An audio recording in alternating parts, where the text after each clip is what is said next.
Hello everyone, welcome once again to IELTS with Messi.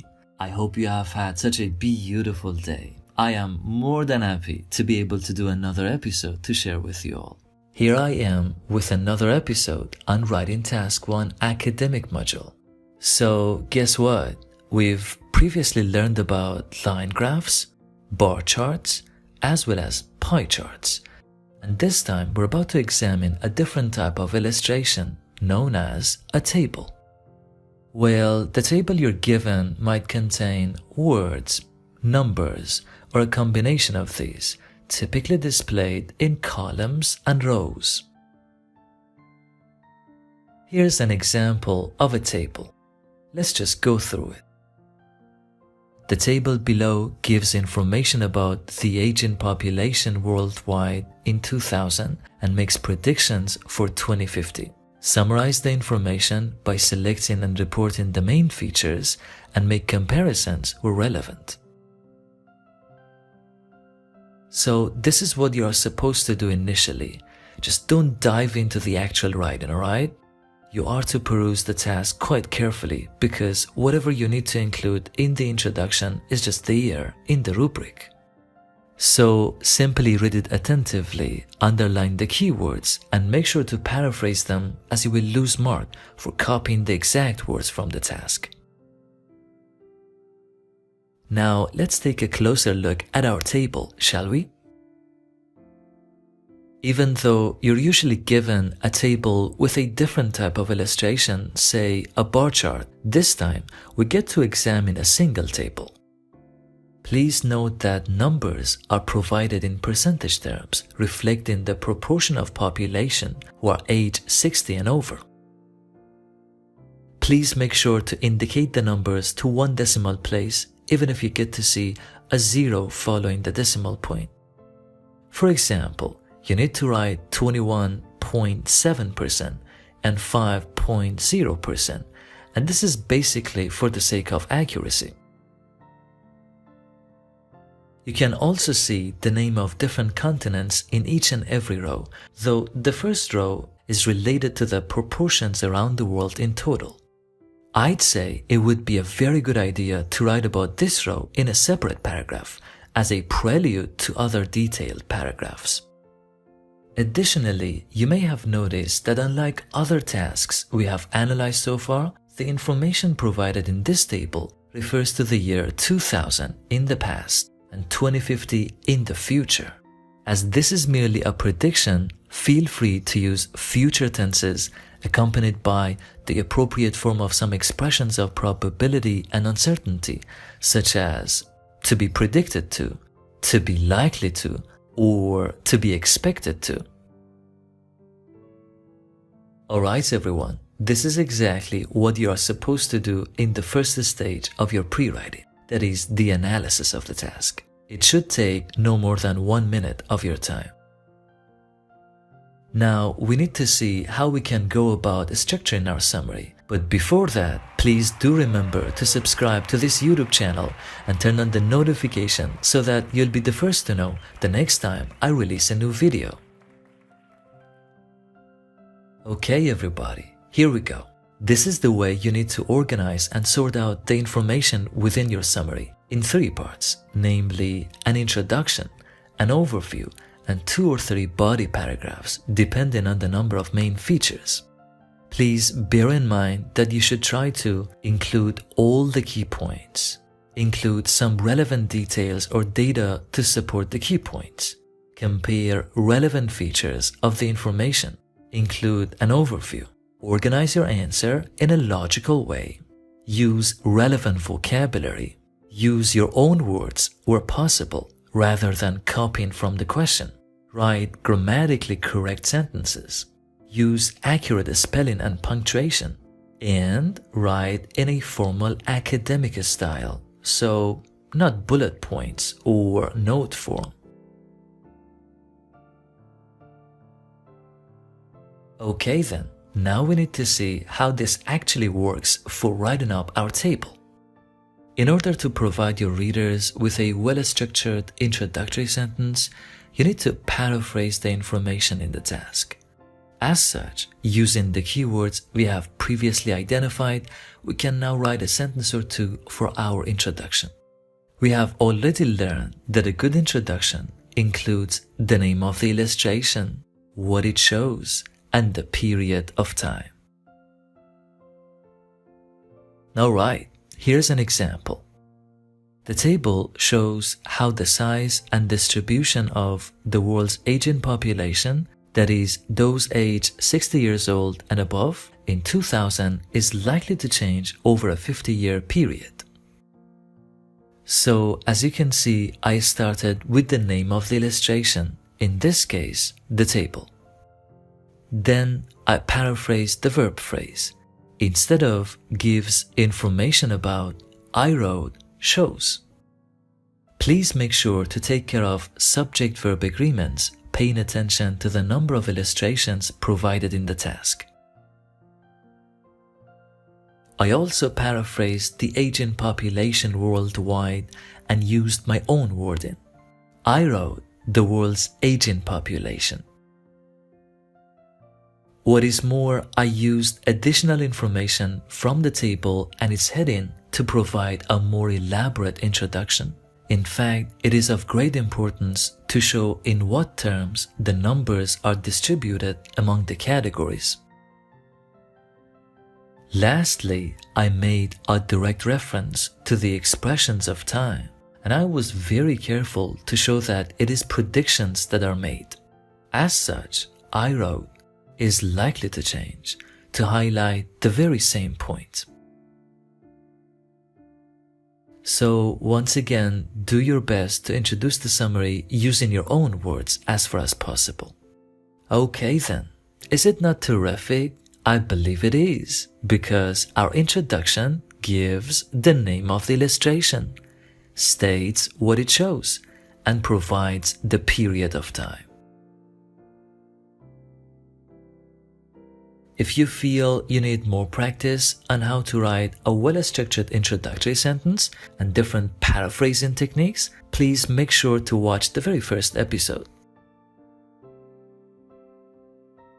So that's all about our introduction. Now let's get to the second paragraph. As we have already discussed in a well-organized summary, our introduction is immediately followed by an overview. So in this particular table, mainly because there exists a category as world total and the other ones could be somehow subsumed under this general category, one approach would be to summarize the main trend in one paragraph, that is, information related to world total, and then describe this in more detail in the next. So where to include the overview? At the end of the summary.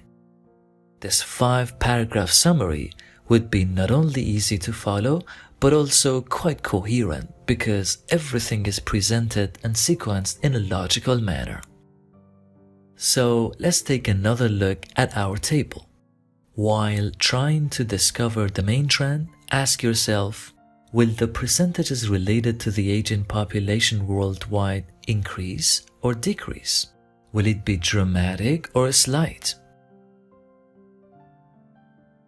As you can see, the proportions are likely to experience a sharp increase, as much as slightly more than double the size they were in 2000. Now let's see how we can put this into a paragraph signifying the main trend. Here's an example. In general, the proportions around the world are predicted to rise significantly. In 2000, just under 10% of the world's population was over 60, but by 2050, this will more than double to approximately 22%. Please pay attention to the various tenses I used to reflect different points in time. Also, to show that the numbers are not exact but close to the intended ones, I made use of just under and approximately. So that's all about this paragraph. Well, we can sense that I kinda hesitate when I want to put a name on the certain paragraph, simply because it's just an alternative, it's not always there. It really depends on the type of illustration you're dealing with. Now let's move on to our detailed body paragraphs. Following the summary of the main trend, we are to provide details and specific information with regard to the table. In order to follow a logical order, I will give information about the year 2000 in one paragraph and the predictions for 2050 in a different paragraph. So here's my first detailed body paragraph with this specific information. In this paragraph, I wanted to describe the main trend presented in the preceding paragraph in more detail. So I wrote, a closer look at the data reveals that the aging population is expected to rise more in some parts of the world than in others. This initiating piece of information would make a great topic sentence, not only for this paragraph, but also for the next. Once again, as this is merely a prediction, I wrote is expected to. Let us not forget that we need to make comparisons where relevant, and I did so by means of a comparative structure. Now, this sentence includes some indefinite expressions, namely some parts and others, which require further elaboration. In order to do more than just naming the continents one by one, I decided to rank them in terms of the magnitude of their group of aging population. Accordingly, I wrote, in 2000, Europe had the largest group of aging citizens at 23% of its population. The second largest group could be found in North America, and the third in Oceania at 18.2 and 15.4 respectively, while only 5% of Africa's population was in this category. As I only examined the year 2000, which is in the past, the respective tenses are all in the past. To add a little bit of variety to my paragraph, I also managed to make use of the passive structure. I would also like to draw your attention to the expression aging citizens, which is a different way of writing aging population. So a little paraphrasing in this part. Furthermore, the subordinator while, preceded by a comma, has facilitated the comparison or the contrast, in a sense, between the largest and the smallest categories. Alright then, let's move on to our second detailed paragraph. In this paragraph, we are to make predictions for 2050. Now, because this is supposed to be a deadline of some kind before which things will have happened, it would be more meaningful to start the paragraph with the preposition by rather than in. A quick comparison of the percentages in 2050 reveals that it's still Europe which is going to have the largest group of aging population, among others. Therefore, I wrote, by 2050, Europe is still going to have by far the greatest percentage of over 60s, with figures likely to reach 36%. In this sentence, the expression by far means by a large amount or degree. Another way to talk about a change, apart from stating the percentage in 2050, would be to compare the amount of change across the categories and to group the data accordingly. A quick look into the data would reveal that the greatest changes are likely to occur in Asia and Latin America, where numbers will rise about 3 times, and in Africa, where they will more than double. Now, to claim that the greatest changes are likely to occur somewhere other than Europe would stand in contrast to our first sentence. As such, I continued this way. However, the biggest increases in this age group relative to the rest of the population are predicted to occur in Asia, Latin America, and Africa. In Asia and Latin America, for example, figures will increase almost threefold to between 22 and 26%. In Africa, they will more than double. As you can see, I only selected and reported the main features, paying attention to the biggest and smallest changes. Please pay attention to the way I used a variety of punctuation marks to separate different parts of the sentences. For instance, I used a comma here to separate the prepositional phrase by 2050 from the rest of the sentence, or here to separate continents in the list.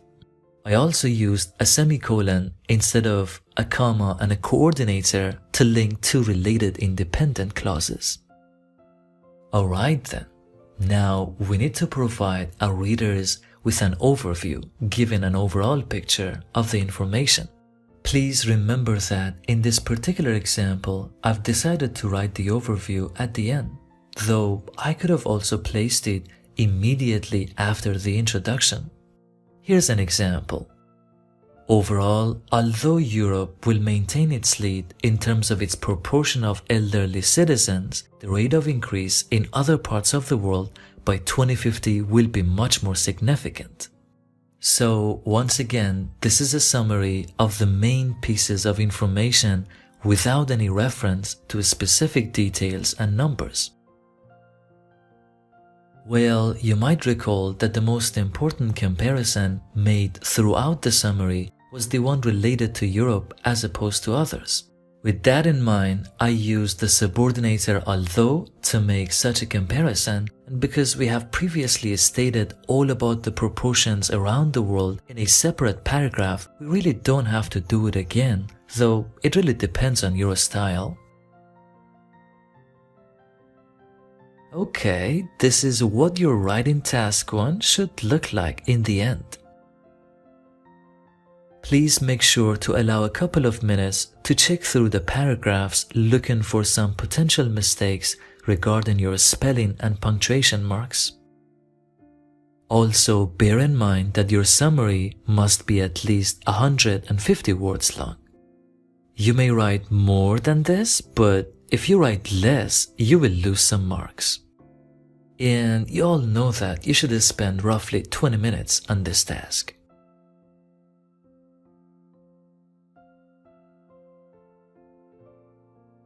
So that's all about it.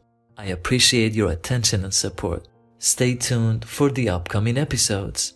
Till next time, bye bye for now.